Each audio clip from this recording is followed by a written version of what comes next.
જય શ્રી કૃષ્ણ. દેશ વિદેશમાં વસતા મારા વાલા વૈષ્ણવો તથા મારા ખાસ યુવા મિત્રો, હવે આપ શ્રી કહેશો કે ખાસ યુવા મિત્ર કેમ કહેલ છે?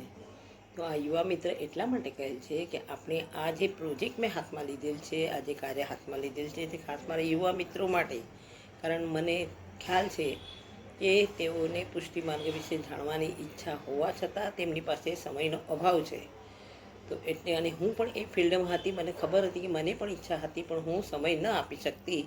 તો એટલા માટે આપણે આ વિડીયો પહેલાં 5 મિનિટનો લીધો હોવાથી હવે કદાચ 5 ના 10 મિનિટ થઈ શકે. તો કારણ કે શું છે કે હવે આપણે આપણા પુષ્ટિ માર્ગના નિત્ય નિયમના જે શ્લોક છે તે શ્લોકનું ગુજરાતીમાં અનુવાદ કરવાનું ચાલુ કરેલ છે આજથી.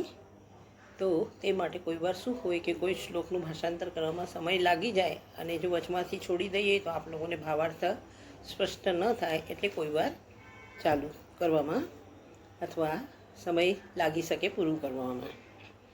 તો હું મારી ક્ષમતા પ્રમાણે આજથી નિત્ય નિયમના આપણા શ્લોકનું ભાષાંતર કરવાની કોશિશ કરીશ મારા ગુરુદેવની આજ્ઞા પ્રમાણે. અને જો તેમાં પણ મારી કાંઈ ભૂલ થઈ જશે તો પછી આપણા પરમ પૂજ્ય ગુરુદેવ મને ક્ષમા કરશે અને પર્સનલમાં મને એનું માર્ગદર્શન આપશે, એવી મારી વિનંતી છે.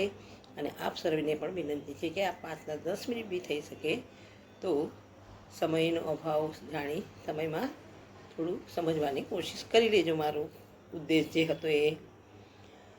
હવે સર્વપ્રથમ આપણે આ નિત્ય નિયમના શ્લોક પાઠ કરવા ચાલુ કરવાના સમયે કહે છે જે કે શુભ કાર્યની શરૂઆત ગણપતિને વંદન કરવું જોઈએ. એટલે શ્રી ગણેશાય નમઃ.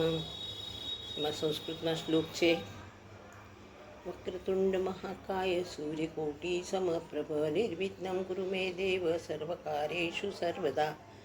ભક્તાતારક હેરંબ ગૌરી પુત્ર વિનાયક સતતમ જ્ઞાનલાભાય શ્રી ગણેશ નમોસ્તુતે. વક્રતુંડ, હવે એનું ગુજરાતીમાં અનુવાદ.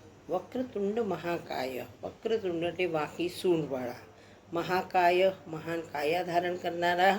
વક્રતુંડ મહાકાય સર્વ કાર્યેષુ સર્વદા. હે ગજાનન, મારા દરેક કાર્યના તમે નિર્વિઘ્નપણે પાર પાડશો, એવી મારી આપશ્રીને નમ્ર વિનંતી છે. વક્રતુંડ મહાકાય સૂર્યકોટિ સમપ્રભ. સૂર્યકોટિ, કોટી એટલે કરોડ, સમપ્રભ, પ્રભ એટલે તેજ.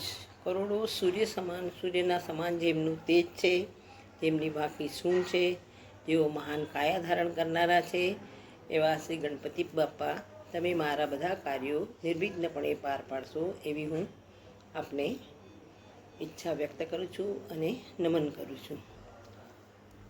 હવે આજે આપણો નિત્ય નિયમના પ્રાતઃ સ્મરણનો પહેલો શ્લોક, કે જેમાં શ્રીનાથજી, શ્રી નવનીત પ્રિયાજી તથા 7 સ્વરૂપોનું વર્ણન છે.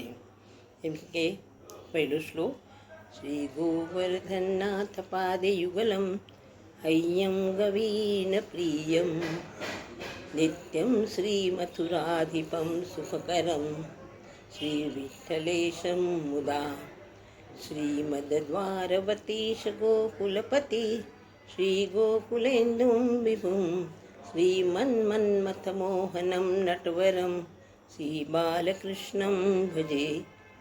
હવે એમનો ગુજરાતીમાં અનુવાદ જોઈએ.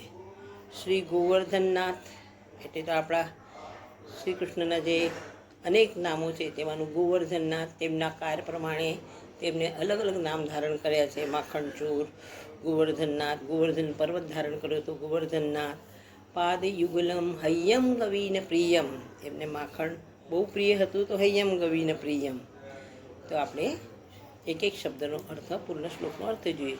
શ્રી ગોવર્ધનનાથ પાદ યુગલમ હૈયમ ગવીન પ્રિયમ.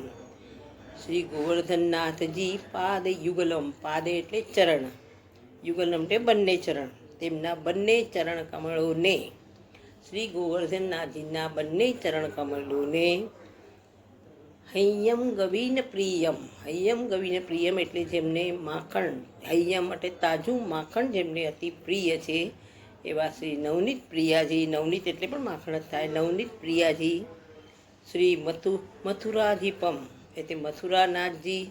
સુખકરમ સુખ દેનારા શ્રી વિઠ્ઠલેશમ શ્રી વિઠ્ઠલનાથજી, શ્રી દ્વારકાનાથજી અથવા શ્રી દ્વારકાધીશજી, શ્રી ગોકુલનાથજી, શ્રી ગોકુલેન્દુમ વિભુમ, શ્રી ગોકુલેન્દુમ म्हणजे ગોકુલ ચંદ્રમાજી, વિભુમ એટલે વિભૂતિ એક, શ્રી ગોકુલ ચંદ્રમાજી, શ્રી મન્મથ મોહનમ નટવરમ, મન્મથ મોહનમ એટલે શ્રી મદન મોહનજી એમને, અને શ્રી બાલકૃષ્ણમ ભજે, બાલકૃષ્ણમ ભજે એટલે એ બાલકૃષ્ણનું હું સ્મરણ કરું છું, તેમનું ભજન કરું છું, તેમનું ધ્યાન કરું છું.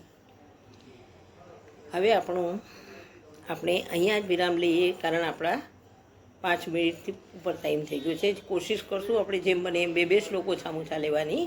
તો જય શ્રી કૃષ્ણ વૈષ્ણવો, ધન્યવાદ.